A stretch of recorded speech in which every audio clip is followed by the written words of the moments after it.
Well, we're here finally. After many months of talking about it, we're actually here in John O Groats, and I think this says it all, really.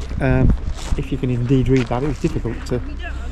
It's very dark, but every mile a memory, every step a story. Well, I'm hoping so, because I've got a lot of steps to do, and a lot of miles to do also. But tomorrow it finally begins, and it'll be the greatest and longest and last long distance walk of that nature that I'll probably ever do, or probably ever want to do. Not to say I won't be doing any walks in the future, but perhaps not to this degree. I think once you've done it once, you've done it. And so we've got the famous John O Groats. Whoops! nearly wet a cropper there. The famous John O Groats sign there, and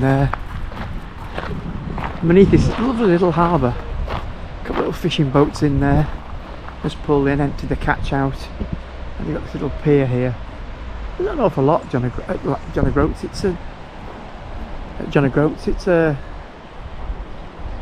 It's really a touristy place that only exists because of where it is, which is the furthest point away from Land's End in Cornwall.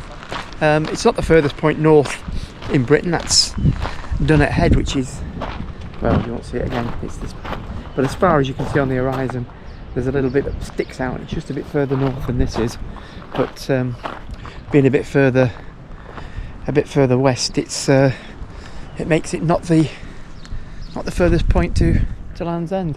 This is, and it's fabulous. Been so looking forward to getting here. Big up for Adele Manley. She did a tremendous job getting us here. She really did.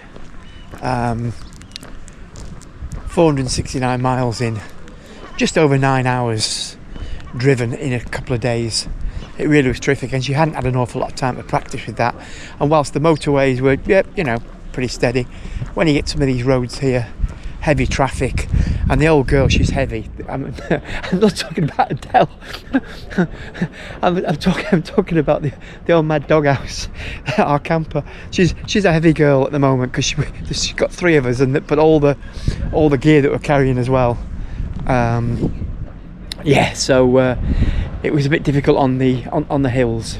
She made it, of course she did, but there was a few struggles, and Adele did absolutely amazing. I can't thank her enough for getting us here.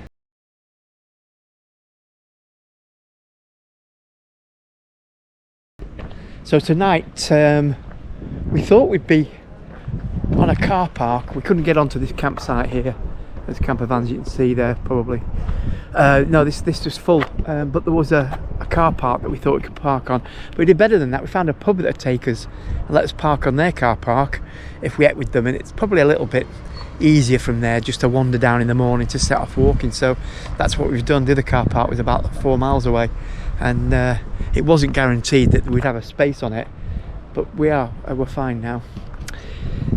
So really that's it. I've got no more to say. I'm actually a little bit how can I put it, I'm sort of excited, but I'm also I don't know, it's a bit surreal.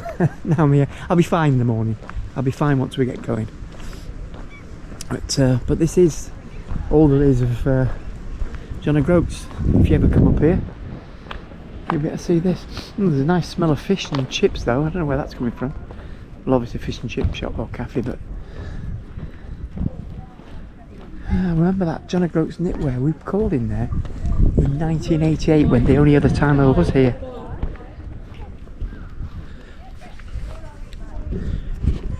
Anyway, until we put one foot in front of the other tomorrow, it's bye-bye.